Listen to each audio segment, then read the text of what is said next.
North has been dominating political leadership of Nigeria for over how many years? 49 years. Since 1970s, after the independence, after the Nigerian Biafran Civil War, of course, you see only Hausa, North.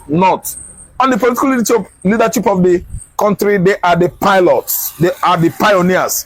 And today, just because Tinubu became Nigerian president last year, all the antecedents, all the shortcomings, all the madnesses of the northern region become what? Too revealing and outstanding. And you can see how the quarreling is going on. A man is telling us about Nigeria, about the southern development, and what about North? You hold most of the public offices in Nigeria since 1960 till date. You never develop the North. You never help the youth of that region. You turn your back on them, and you are still making noise that Southerners are doing this. Southerners are busy training their children in the school. The North are busy opening Quran to their children, taking them to where? A mosque.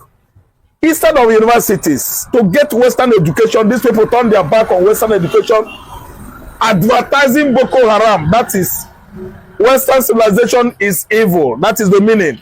You turn your back on Western civilization and the education. You are still crying out that you lack development and the education. You are the one that caused your problem. The North is the problem that the North has today. A region that has, seen themselves mad about Islamic ideology, about Arabic ideology. Today they are crying foul over development of the South. Is not the cause of their tragedy. See, let me tell you, man is always the cause of his tragedy. The North, the Almajiri, the Emir, the Sultans, they are the cause of their tragedies. More than half of Nigerians are from the northern Nigeria. Northern Nigeria's population is about 130 million people, which is more than the population of some 25 countries. The combined population of 25 countries, which means northern Nigeria is more populous than some 25 countries in the world. So guys, you have seen it for yourself. Let me know what you think about all this, concerning the North going back and forth, especially this time that Tinubu is the president of Nigeria. The North is not taking no for an answer. They want inclusiveness.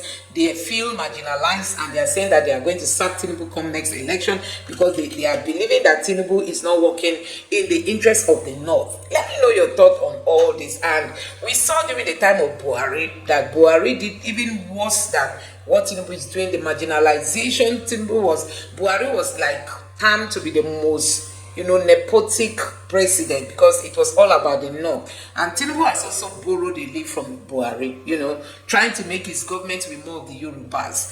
And now Buhari tried to favor his people. Then even Buhari went ahead to command the governors to give opportunity for Fulani herdsmen to be able to establish maybe their ranch or whatever. And many states, fought against that. Now today, the North is saying that Tinubu has no right to come to the North to establish army base by using France and all that because the land belongs to the North and the governors are the ones in charge, not the federal government. So why I'm saying this is not because I'm a fan of Tinubu, but because some of the things that actually happened during the time of Buhari and the Northerners were quiet. Now the same thing Tinubu has learned from Buhari. Tinubu is also implementing the same thing, and now they are bashing at him. Let me know what you think about all this in the comment section below. Do you think all these conversations are what we need at the time when Nigerians are really hungry, or do you think there are better things to start discussing now that can help Nigeria move forward? Let me know your thoughts in the comment section below. Please don't forget to subscribe to the channel, turn on the notification bell. Please give this video a like so that you too can recommend it to others, and let me know your thoughts in the comment section below. Thank you. The Northern youth have declared a war of development on the South. They are saying that by 2035, they want to surpass the South in population and, of course, in growth. There's a video that we are going to watch now. We're just going to watch like 30 seconds. And Northern Nigeria covers more than 78% of the land mass of the country, which represents huge potential for commercial farming. It has been alluded earlier on that due to interest rates, or rather interest, Northern Nigerians are excluded financially. Financial exclusion is one of the major hindrances to even agricultural development, because as far as I am concerned too, interest is haram. And there is no justification for you to collect interest in the name of doing agriculture. So we should not be only limited to Jai's Bank when it comes to funding businesses. We should have banks like the Bank of Industry, Bank of Agriculture, and all these development banks providing free interest grants or loans. Because we are people of religion. And if there is no religious inclusivity in our policies, in our system, in our agencies, then Nigeria, Northern Nigeria, will always be left behind. Thank you you've so seen the much. video. What's your reaction? I tell you that the North, talking in terms of population, I have this record in the past and present that the Igbo is the most populated tribe in Africa, followed by Yoruba in Nigeria. That's why we are at least heading to 300 million people in a contraption called Nigeria. So the North is just making noise because we know they open their door for all manners of Sahel tribes that are from southern Algeria, southern Morocco, southern Libya, Chad, Senegambia, Mali, and so on and so forth. Those tribes that align with North due to their Islamic agenda. And you can see it going on until Tinubu become Nigerian government and turn his back. I still insist that he turned his back on North. The benefit the North was getting in the past or from the past administration is no longer availing presently. That's why you see the North running their mouth. What is this man saying? Who does he think he is? He's nothing but a poorly educated northern youth who thinks that he knows. He does not know anything. Let me tell you, they have nothing to argue about. I don't like indulging on blind argument. You know, this is not good for even argumentative. Because if you listen to the man, he's talking trash. I think the South at this stage needs to be awake, because this guy is talking to millions, and I think he commands so much influence. He has said that for North to develop, they need to confiscate or buy into the seaport in the South. And this stretches from Onne down to Lagos State. That the only thing holding the North back now is they need to get the seaport. And of course, on a larger scale, they have to see themselves not as Nigerians, but as Northerners who will, of course, go to the global stage. As let me tell you, they can only use their Islamic, contest or question to at least assimilate the Yoruba, their Yoruba counterparts who are Muslims in the southern Nigeria. Those Yorubas that are Muslim, they are deaf ear. They turn deaf ear on what I am saying right now. They have never seen anything good on what I'm saying right now because they are same Muslim with the North. And they even buy into allying with their Fulani masters, claiming that Fulani and Yoruba are brothers and sisters. They are not seeing it from the angle where I'm seeing it. I'm seeing it from the angle of Islamization process. I'm seeing it from the angle of religious madness, which has at least taken the North by storm over many years. I'm talking about centuries. Islamization of the northern Nigeria from Ottoman Danfodio, let's say 18th century, 19th century, 20th to 21st century. And they have actually succeeded in the North, spreading their tentacles down to mid-belt to southern Nigeria. Let me tell you, how possible is it that a Fulani man from Sahel desert will come and buy part of our seaports on there? Calabar, Uyo, Warri, Apapa. How possible is it? Anyway, I see Yoruba brothers as people that are so docile and, let me say, they are docile, complacent. They can actually feel before Fulani because of their, belief on Islamic ideology. I don't see Igbo man, I don't see Ikwere man, River man, Bayelsa man, Calabar man, falling. But we For the have- Fulanis, but but we I call can see out some Muslims Igbo man in the that is north- so resilient. Igbo in man is so Southeast. resilient. Igbo man is standing But we on his call feet. out some Muslims in Enugu and Ebonyi. There is nothing like that. I'm an Igbo man. In the Afikpo local No. Afikpo is in Ebonyi State. Yes. They have been deceived with Islamic bank that doesn't, even pay interest or collect anything from you. That Islamic bank is what they use an Islamic Arabic university, and they actually thought they had gotten Afikpo, Ebonyi State. They have failed. They are failure. When things become normal in the southeastern Nigeria, I tell you that actually Fulani will see or understand they have failed out, that they are failure in the southeastern hemisphere of this country. We will never buy into Islamic ideology. It is not in our blood. Neither it is in our DNA. We are all Christians, and Christianity is what Igbo man represents right from the onset. So what I'm trying to say is that you people become those out here, they are trying to come to Southwest and what? And swallow you guys. Because of what? You are in Christianity, you are in Islam, which is too bad. Igbo man stands with Judaism. From Judaism, it is translated into Christianity. And we are here today to tell you that Fulani can never do anything. See, let everybody wake up. You're about to wake up. Allow these people to go. You are not the same with them. The Roman is mild. You can stay with him. Though we know where you are getting it wrong, but you are not extreme. Yes, you are not extreme. Fulani man is too extreme. They are leftists. These are people that are practicing Islam the way the Saudi Arabians did not teach the whole world. They are the people that are practicing Islam the way Muhammad himself, the prophet, did not teach the whole world that way. These people are aggressive. They are barbaric. These people are archaic. They drag you backward. See, let me tell you, Yoruba should base it off that it is time to stand on their foot, because why? Igbo man has gone. Igbo man has declared Biafra in the faraway land of Finland, Scandinavia, Europe, and no going back. So, Mr. When we are well prepared in Igbo land, nobody from Sahel Africa will try it. Mr. Raf, These people are from Sahel Africa. They are not Negroid as you are. We are Negroid in nature. With Yoruba is at least always standing with the North.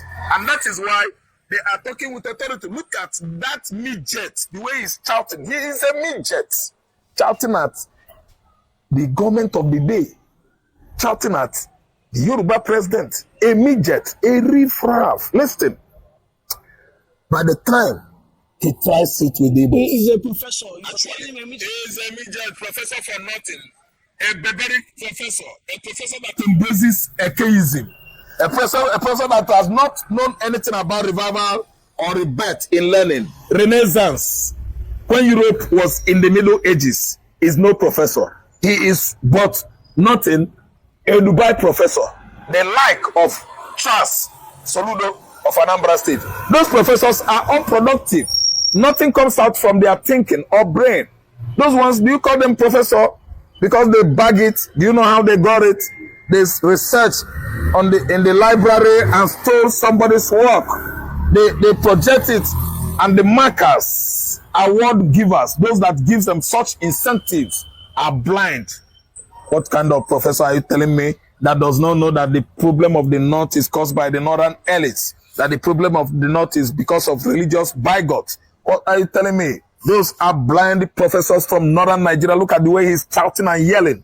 He doesn't know that there are many ghost workers in the secretaries across the North. All those state secretaries are what invaded by ghost workers, people that don't have certificates, are receiving salaries on monthly basis for what they did not work. What kind of professor does he know? Does he know about the indexes, the databases of the North, that all their results are nothing but primary school results? How many of them got their PhD or what do you call it, master's degree, and they are receiving salaries? Some of them contested for election because of their political popularity. They rig election and place them in their various offices. as governors when they don't know A, B, C, D. 1, 2, 3. Finally, Mr. Ra, finally, I saw a comment from a doctorate, though he's a Fulani. He responded to the picture of the Aboyi man or the Enugu man who is now the Imam General of Abuja. He said, thank God, mashallah, that Islam will be the item that will unite the whole of Nigeria. That Islam will spread from north to south, east to west, and then the whole Nigeria will be united by that means. The reaction. I reject it in Jesus' name. Igbophobia, Igbophobia is because of Iliyasu, the so-called Abuja Igbo man.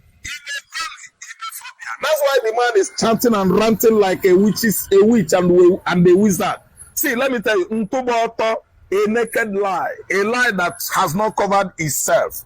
Ntoboto, a lie with nudity. See, let me tell you, Islam is going nowhere. Islam is a religion for the Fulani and their Hausa hosts.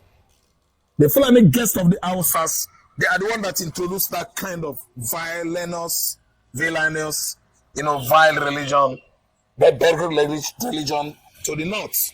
And it has to be in the north. Next is stricken, ICC, ISIS, Boko Haram, Al-Qaeda, stricken north. For how many years now? You have ISWAP, Islamic of ISIS, that is IS, Guinea Islamic State of West African Province. That's what it means, ISWAP. So let me tell you, they are there. They can't come to south. They can't come to southwest. If they come to southwest, fine, because you have Muslims here. In the north, in the southeast where I come from, we don't have Muslims. We are all Judaists in the past until Christianity, Christ-like ideology come, and we begin to live a life of Christ-like. We begin to live a life of Jesus Christ. There's nothing ever that will bring Islam to southeastern Nigeria. Mr. Professor, it's like you're asleep. Biafra has been declared on the 29th November last year in the faraway country of Finland, a Scandinavia, Nordic country in Europe. For your information, you have failed. You are a failure. Islam is not coming down to Atlantic Ocean. Go and develop your dry pot in the north, where you will be importing all manner of your religious articles from Saudi Arabia, Iran, and so on and so forth. It can't work here. It cannot work here. Thank you very much. It can work in the southern Nigeria. It cannot work in the southeastern Nigeria. Thank you very much. Let's watch the conclusive part of the video together. Thank you. Thank you. 5 countries, which means northern Nigeria is more populous than some 25 countries in the world. Northern Nigeria contributes more than 70% of Nigeria's grains, millet, rice, maize, sorghum. More than 70% of Nigeria's grains are produced in northern Nigeria, which makes the northern Nigeria the agricultural hub for the country. And more than 90% of Nigeria's livestock are produced in the north, with vast stretches of arable land. Northern Nigeria covers more than 78% of the land mass of the country, which represents huge potential for commercial farming. Northern Nigeria has huge solid mineral deposits ranging from gold, limestone, uranium, tin, oil, gas, columbite, and so many other solid mineral resources. Unfortunately, this region, despite the vast potential, is still ravaged by poverty, with more than 60% of the people living in the north live below the poverty line. And this contributed to making Nigeria the 5th country in poverty count. More than 80% of the counted 20 million children out of school are from northern Nigeria. Northern Nigeria ravaged by insecurity. In just 1 year, from 2023 to 2024, more than 600 people were killed. If you remember the massacre, the killings in Rwanda, there were just 800,000 people. But in 1 year in Nigeria, more than 600,000 people were killed, most of them from northern Nigeria. More than 2 million people were kidnapped in just 1 year. Most of this happened in northern Nigeria.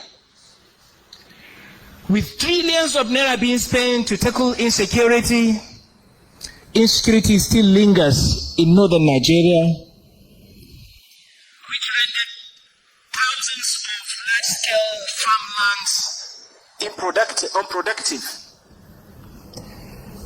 Also putting the country at the risk of food insecurity. When it comes to maternal death, more than 60% of maternal deaths happen in northern Nigeria, which is one of the highest in the world. And close to half of children in northern Nigeria, they experience poor developmental growth, mental growth, and stunting due to malnutrition. And this also poses a threat for the future development. When it comes to birth rate, Nigeria is the 5th country in the world in terms of birth rate, and largely contributed by northern Nigeria, which has an average birth rate of 5 children per woman.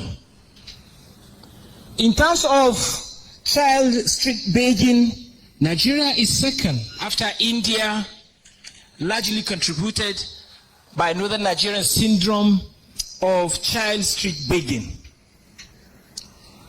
Sahara Desert is fast advancing at the speed of 600 meters per year, posing a threat to the livelihood of states like Sokoto, Borno, and Katsina states, which also affect the agricultural productivity of the northern Nigeria.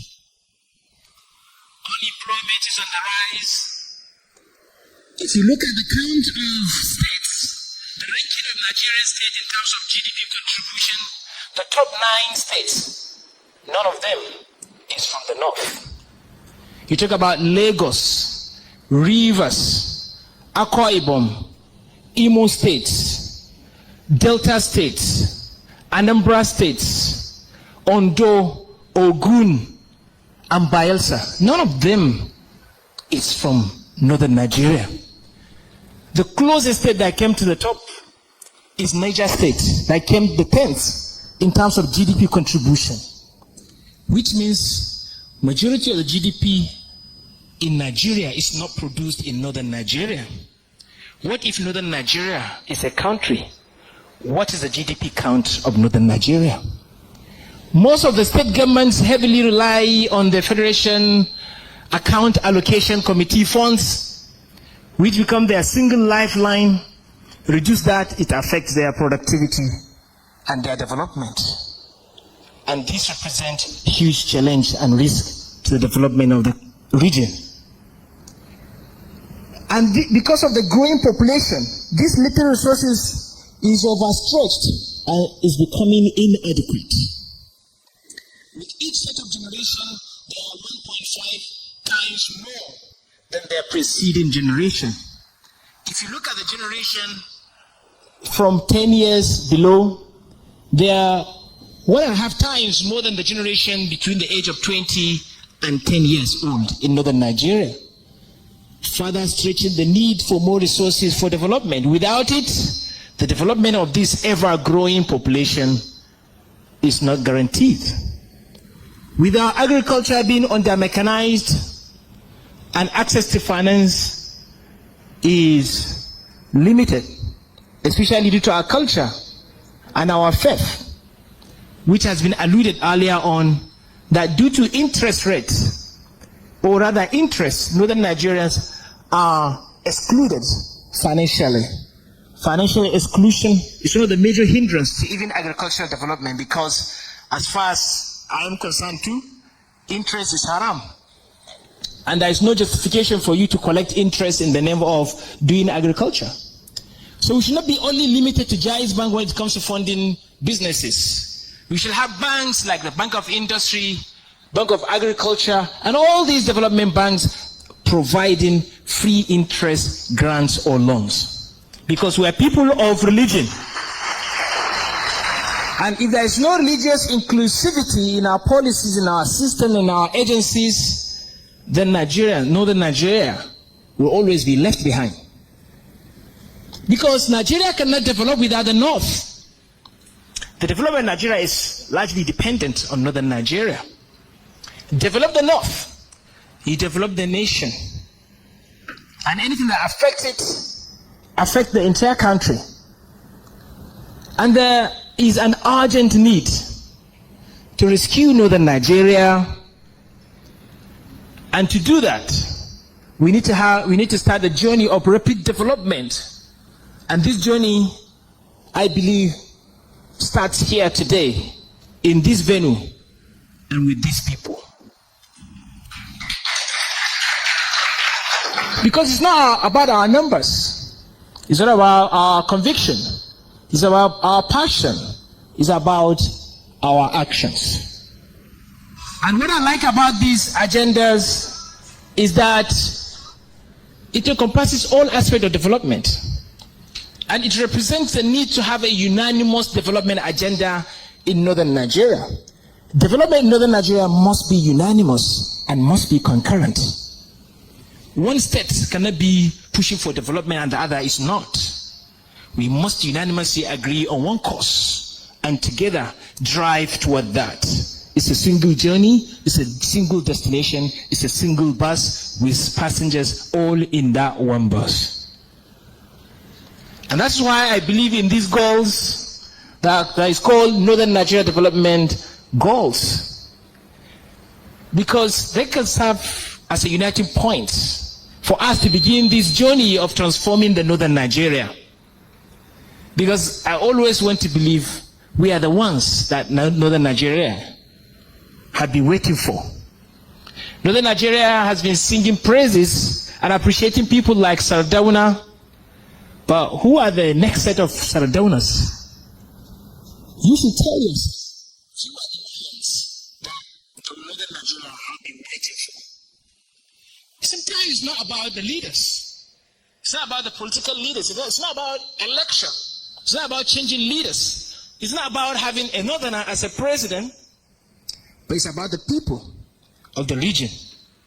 You rise and be and represent yourself and take action to salvage all these problems we talk about.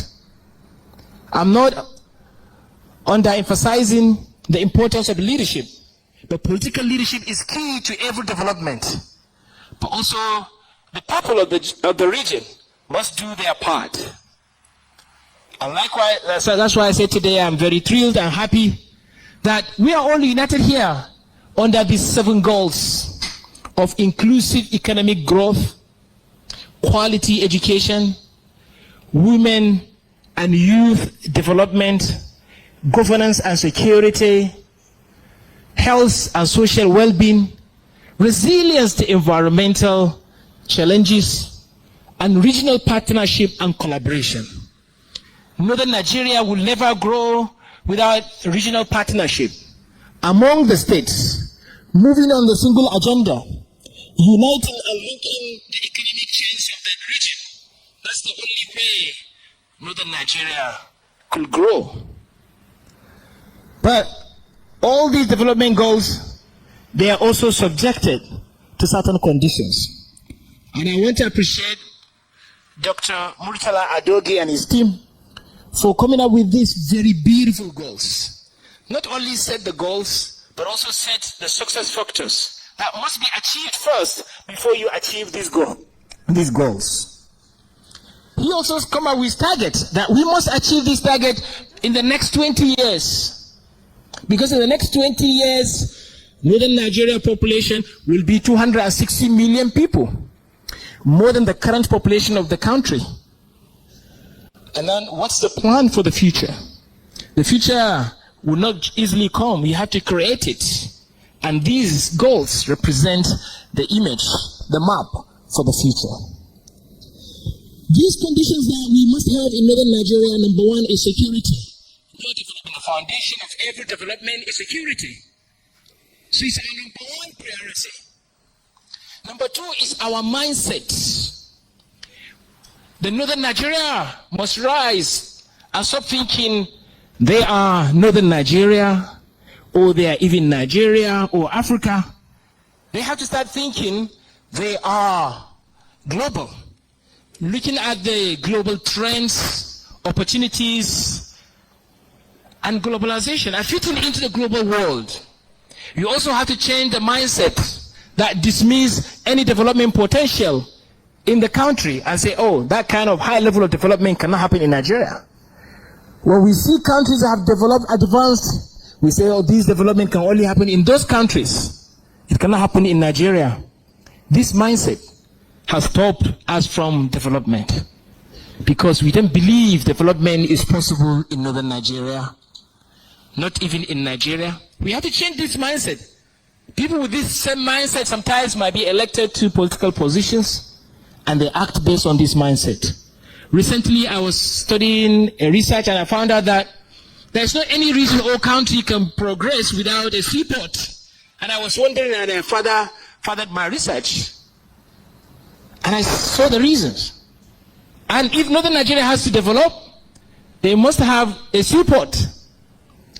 Everything you import from via the sea must land in Lagos.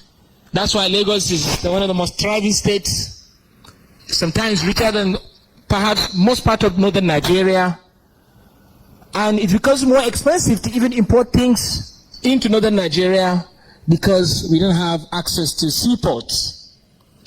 Also, foreign direct investment. We've been talking about agriculture. Even the oil sector that we are proud of. Oil sector didn't become the oil sector today, if not because of the foreign direct investment. So also agriculture.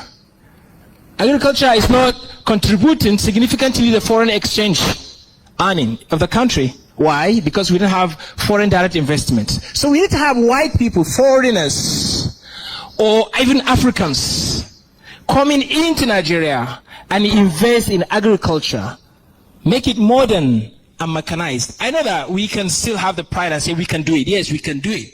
But on top of that, we need to attract investors. So guys, you have seen it for yourself. Let me know what you think about all this, concerning the North going back and forth, especially this time that Tinubu is the president of Nigeria. The North is not taking no for an answer. They want inclusiveness. They feel marginalized and they are saying that they are going to sack Tinubu come next election because they are believing that Tinubu is not working in the interest of the North. Let me know your thought on all this. And we saw during the time of Buhari that Buhari did even worse than what Tinubu is doing. The marginalization, Buhari was like termed to be the most nepotic president because it was all about the North. And Tinubu has also borrowed a leaf from Buhari, trying to make his government to be more of the Yorubas. And now Buhari tried to favor his people then. Even Buhari went ahead to command the governors to give opportunity for Fulani herdsmen to be able to establish maybe their ranch or whatever. And many states, fought against that. Now, today, the North is saying that Tinubu has no right to come to the North to establish army base by using France and all that because the land belongs to the North and the governors are the ones in charge, not the federal government. So why I'm saying this is not because I'm a fan of Tinubu, but because some of the things that actually happened during the time of Buhari and the Northerners were quiet. Now the same thing, Tinubu has learned from Buhari. Tinubu is also implementing the same thing and now they are bashing at him. Let me know what you think about all this in the comment section below. Do you think all these conversations are what we need at the time when Nigerians are really hungry? Or do you think there are better things to start discussing now that can help Nigeria move forward. Let me know your thoughts in the comment section below. Please don't forget to subscribe to the channel, turn on the notification bell. Please give this video a like so that YouTube can recommend it to others, and let me know your thoughts in the comment section below. Thank you.